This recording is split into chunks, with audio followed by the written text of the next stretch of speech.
For the first time, the U.S. launching a deadly military attack on a suspected drug boat. Every one of those boats that gets knocked out is saving 25,000 American lives, not to mention the torn up families all over the country. These drugs coming in. They killed 300,000 Americans last year, and that gives you legal authority. 4:25 a.m., October 18, 2025, south of Corpus Christi. The Gulf was still until 3 unmarked boats appeared on the USS Tripoli's radar. No lights, high speed, tight formation. Infrared scans revealed the truth. Industrial drums packed with fentanyl precursors, heavy machine guns, and anti-air weapons hidden under tarps. These weren't smugglers. They were combat vessels heading straight for the U.S. Energy Corridor, an artery that fuels 1/5 of America's Southern Command, confirmed one chilling word: hostile.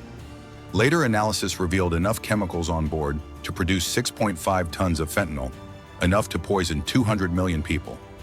Every sailor on the bridge knew it. This was no patrol mission. This was the first strike of a new war on America's southern doorstep. 22 minutes after detection, the order dropped. Execute Iron Wave. A Hellfire missile streaked off the Tripoli's deck and vaporized the lead vessel in a single blinding blast. Another strike from a Seahawk shredded the second boat, sending toxic clouds boiling into the sky. Marines intercepted the third, crippled but afloat. What they found stunned Washington: encrypted satellite gear, U.S. oil route maps, and navigation plots linking Texas, Louisiana, and Alabama. This wasn't drug trafficking. It was an attack on America's energy supply. Worse, evidence pointed to foreign military advisors supplying tech and encryption systems, turning a cartel into a proxy strike force. At 5:02 a.m., the president signed an unprecedented order. All cartel vessels are now classified as hostile combatants. The era of narco-policing was over. The U.S. had just entered narco warfare. Chinese guidance chips, U.S. refinery maps. If foreign powers were testing America, retaliation was guaranteed. But dawn brought a new threat. At 7:05 a.m., radar sites up the Texas coast lit up. 6 low-flying aerial signatures skimming north from Cuban airspace metallic cores. Unusual heat signatures. Advanced UAVs no cartel should possess. On the USS Tripoli, the countdown to impact shrank fast. Order: scramble F-35s. 2 F-35Bs launched into the fog. One drone was obliterated instantly, another shredded by the ship's CIWS. But 4 kept coming, zigzagging to jam targeting systems. 7:13 a.m. One drone broke formation and dove toward the Galveston Bay refinery, which produces 14% of Texas's daily fuel. A white flash swallowed the horizon. The blast, 2.3 kilotons, shattered windows 20 miles away. Tanks burned for 6 hours. Damage exceeded $48 million. But the real hit was psychological. By 8 a.m., every screen in America carried the headline: Texas attacked. Fear turned to fury. If a cartel could hit a U.S. refinery, what city was next? Intel traced the assault to Tren de Aragua, a warlord commanding 600 armed operatives in a drone pipeline stretching from Venezuela to Mexico. The attack wasn't random, it was retaliation, and a warning of what was coming next. Dawn, Gulf Coast. Emergency alarms lit up the entire Gulf defense grid. U.S. Southern Command jumped to condition crimson, a level unseen since 9/11. For the first time ever, a non-state group had pulled off a coordinated air attack on American soil. The war wasn't offshore anymore. It had arrived at home. Should the U.S. treat cartels as terror states? Tell me what you think. Mid-morning, retaliation begins. Task Force Horizon, a combined force of 312 U.S. Marines, DEA tactical units, and Coast Guard operators, moved toward the Mexican coastline under complete radio blackout. High-altitude RQ-180 drones had spotted something buried under a hillside near Veracruz. A massive heat signature, steel containers, ventilation shafts. Intel believed it was the drone factory that launched the Texas strike. As the task force closed in, Mexico City erupted in protest, accusing Washington of violating sovereignty. Pentagon officials responded bluntly: "If you won't control your territory, we will." NATO quietly sided with the U.S. China, and Venezuela condemned everything. The Gulf became a diplomatic tripwire. 10:42 a.m. Assault on Veracruz. 2 EA-18G Growlers swept in first, blacking out communications for 40 miles. MH-60R Seahawks inserted Marine raiders onto the coast, boots hitting sand that hid something far worse than anyone expected. Beneath them was an entire underground factory. Reinforced tunnels loaded with 40 CJNG stamped rocket tubes engraved with one English word, revenge. Carbon fiber drone wings and Russian-marked munitions crates. This wasn't cartel improvisation. This was foreign engineering fueling a proxy war. When raiders breached the main chamber, motion sensors armed a network of C4 charges. Navy EOD had 38 seconds to stop the chain. They did it with 1 second left. Inside, they found the core of the operation, a command center capable of launching 120 drones an hour, disguised as a fishing depot. Then a laptop on the floor flickered to life, still transmitting to an unknown server. One message repeated on screen: Phase 2 confirmed standby for retaliation. No translation needed. The fight was only escalating.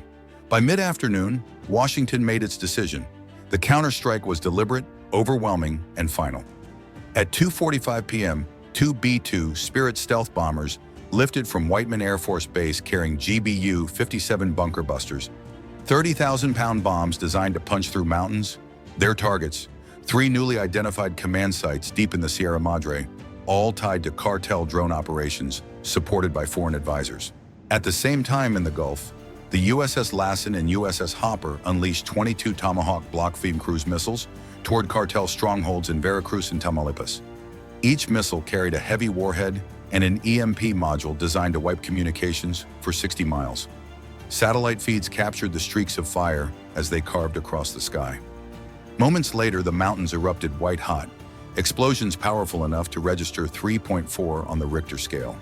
Inside the destroyed bunkers were foreign specialists and cartel engineers working together. In seconds, every antenna, server, drone assembly line, and control node across 4 square miles vanished in a storm of fire and dust. 3:07 p.m.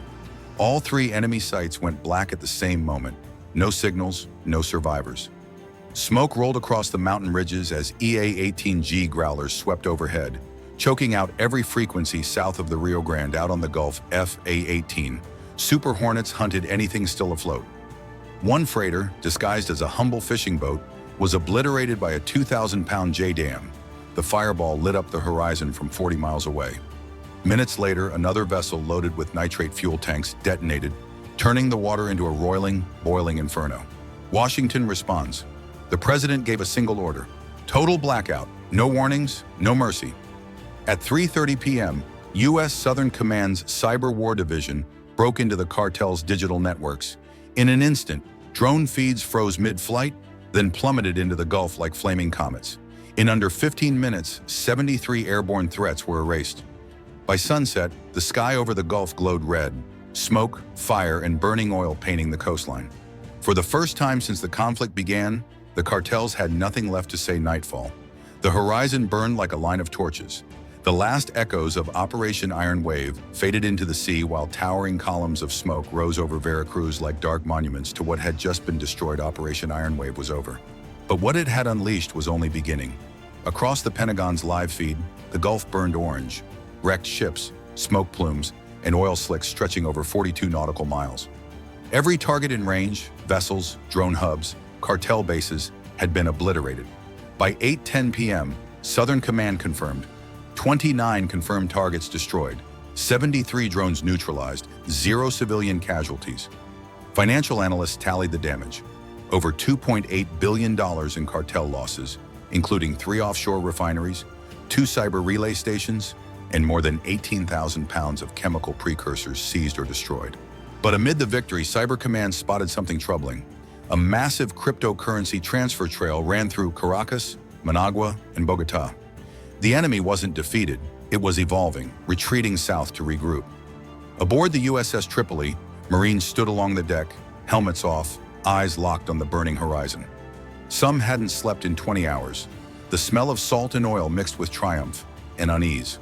What started as a cartel war had become something far more dangerous, a hybrid conflict fought with guns and code alike. At 8:40 p.m., a final Pentagon transmission sealed the night. Iron Wave complete, maintain readiness, phase Delta pending. In Washington, officials hailed it as the most successful maritime strike since Panama. But strategists knew the truth.